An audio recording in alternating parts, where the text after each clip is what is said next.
BNP জনগণের রাজনীতি করে বলেই নির্বাচন চায়, আর এই চাওয়া নিয়ে যারা সমালোচনা করছেন তারা কারা, কেন সমালোচনা করছেন এবং নির্বাচন দেরি হলে কারা লাভবান হবেন, এমন প্রশ্ন তুললেন বিএনপির ভারপ্রাপ্ত চেয়ারম্যান তারেক রহমান। কুমিল্লায় বিএনপির সমাবেশে ডিজিটাল প্ল্যাটফর্মে যুক্ত হয়ে এসব প্রশ্ন রাখেন তিনি। কিছু সংখ্যক ব্যক্তি বা কিছু সংখ্যক সংগঠন হঠাৎ করে বলছে বিএনপি নির্বাচন ছাড়া কিছু বোঝে না।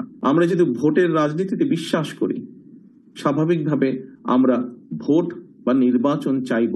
একটি স্বাভাবিক ব্যাপারকে কেন কিছু সংখ্যক লোক অস্বাভাবিক ব্যাপারে পরিণত করতে চাইছে সেটি আমাদেরকে চিন্তা করে দেখতে হবে। নির্বাচন যদি বিলম্বিত হয় তাহলে কারা সুবিধাপ্রাপ্ত হবে, কাদের স্বার্থ উদ্ধার হবে, এটি আজকে একটি গুরুত্বপূর্ণ বিষয়।